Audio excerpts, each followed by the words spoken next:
Yo les amis, bienvenue, j'espère que vous allez tous bien. Bah écoutez, on est sur le périphérique parisien, voilà, c'est déjà bouché, comme tous les matins. Pourtant c'est les vacances scolaires, hein, normalement, mais bon, je sais pas, peut-être que les gens partent moins en vacances. Et en plus maintenant la vie est chère, tout devient cher. Les produits de première nécessité explosent. Le carburant, bah, je vous en parle même pas. Donc ouais, effectivement, cette guerre en Ukraine, elle est en train vraiment de créer des tas de problèmes. Et j'espère qu'elle va se terminer rapidement, de manière à retrouver un petit peu un semblant de vie. Parce qu'après le Covid, on a commencé à sortir la tête de l'eau. Bah, on a eu cette guerre. Et je me demande ce qui est pire là-dedans. Je pense que c'est cette guerre. Bon, moi, c'est cette guerre parce que le Covid, bon, bah voilà, c'est une maladie qui a quand même tué pas mal de monde. Mais je pense que cette guerre va perdurer dans le temps. Je pensais franchement que les Russes, ils allaient plier ça en quelques jours. Mais finalement, on se rend compte que c'est pas le cas. Mais en tous les cas, on est en train de le payer cher, très très cher. Voilà, bon. À part ça les amis, je ne vais pas vous casser le moral. J'espère que vous passez une bonne journée quand même, malgré ça, avec vos proches. Et que de toute manière, on n'a pas vraiment le choix à notre niveau que d'attendre que ça se passe. Parce qu'en réalité, c'est les grands de ce monde qui décident de tout. Et nous, on fait que suivre. Voilà, c'est comme ce lobby de tout électrique où ils veulent nous emmener.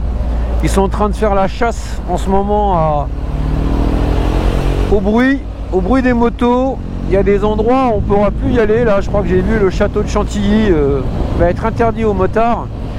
Enfin, de toute manière, je pense que le thermique, c'est plus que la fin. Et ils veulent vraiment accélérer les choses pour nous emmener sur le tout électrique.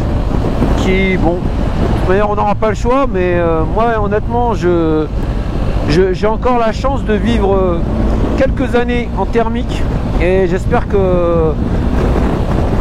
pouvoir encore en vivre quelques-unes, parce que c'est pas que je suis pas contre l'électrique. Je pense que c'est quand même, ça reste l'avenir, mais voilà, il y a des choses qui me gênent, quoi.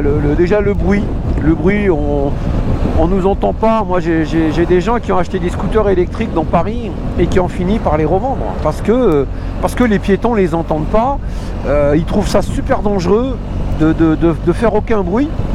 Et du coup, ils ont fini par les revendre et revenir à du thermique. Je pense qu'il faudrait que les constructeurs mettent vraiment un bruit artificiel. Surtout quand on roule dès qu'on descend à 30 et en dessous, il faudrait un bruit artificiel pour que les piétons puissent nous entendre. Et autres. Parce que là, franchement, c'est pas terrible, hein, apparemment. Bon, moi, j'ai pas encore conduit d'électrique. Apparemment, c'est super péchu. C'est du on-off. Là j'ai mon pote Chris qui s'est acheté le dernier scooter BM électrique. Il m'a dit je vais te le prêter, tu vas voir, c'est de la folie. Et il m'a dit c'est vraiment de la folie. Il m'a dit tu peux pas le tenir d'une main, tu es obligé de tenir le guidon.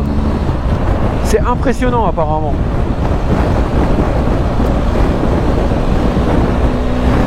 Ben voilà, donc on est sur l'autoroute en direction du boulot. Voilà. Là j'ai repris hier après une semaine à Londres pour aller voir ma fille qui fait ses études là-bas. Et franchement, on a passé une super semaine. Même si c'était en pleine période de Ramadan. C'était la dernière semaine de Ramadan d'ailleurs. Mais bon, c'était sympa. Franchement, c'était vraiment sympa. Et Londres, c'est vraiment une ville que j'adore. J'adore cette mixité, ce côté où personne ne fait attention à l'autre. Peu importe la manière dont on est habillé. Peu importe les tatouages, les piercings, le voile. Il y a des Indiens qui portent le turban sur la tête, des musulmans qui portent le voile. Mais franchement, c'est génial. Et puis ce que j'adore, et ça je l'ai remarqué, que ce soit dans le bus ou dans le métro, les gens se connaissent même pas, mais ils communiquent entre eux, ils parlent. C'est vraiment une ambiance hyper joyeuse. Et ça me rappelle les années 80-90. Ou quand je prenais le métro ou le bus, c'était exactement pareil, quoi. Je connaissais pas mon voisin ou ma voisine. Voilà, et on partage un petit bout de chemin sur le même bus ou le même métro, et puis bah, on se met à discuter de tout, de rien, et on se dit au revoir. Et franchement, c'est quelque chose qui a disparu à partir des années 2000. Je sais pas ce qui s'est passé, je sais pas vraiment, je sais pas pourquoi. Alors qu'avant, avant les années 2000, il y avait vraiment cette convivialité entre personnes sans se connaître.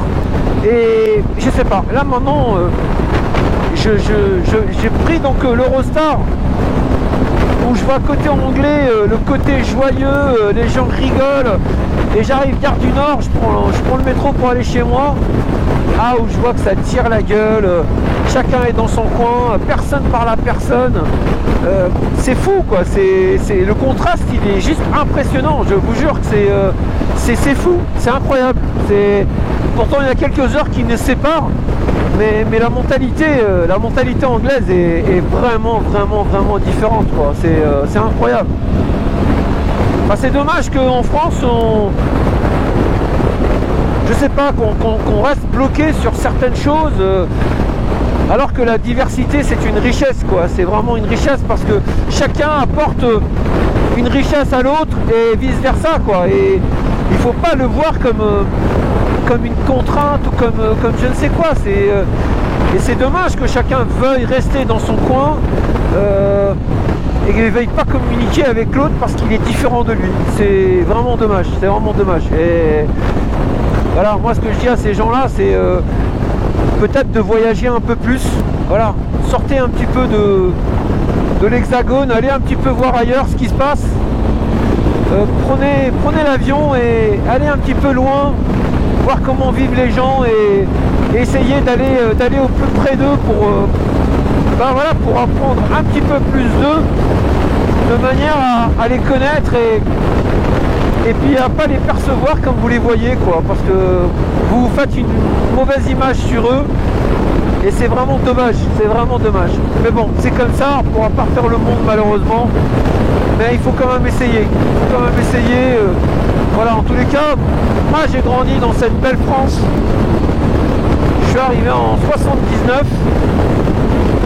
et dans la classe il y avait de tout, portugais, espagnol, arabe, juif, et franchement on a grandi tous ensemble et sans faire de différence entre les cultures, les religions, et franchement j'ai vraiment adoré cette période que je regrette aujourd'hui.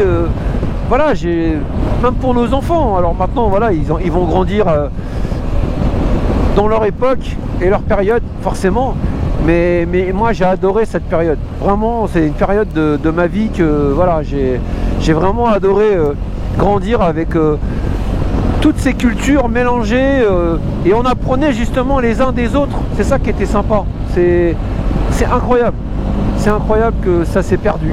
Et je vous dis hein, jusqu'à 2000, mais 2000 ça a été le basculement je trouve, voilà, on est passé vraiment d'un côté à l'autre, c'est vraiment bizarre, des fois je me l'explique pas, je me dis mais qu'est-ce qui s'est passé, c'est fou. Mais bon, écoutez, c'est comme ça. Ben voilà, je voulais juste partager cette petite vidéo avec vous sur mon temps de trajet, ça fait toujours plaisir. Là je suis quasiment arrivé, voilà, il fait pas très beau, il fait plutôt frais.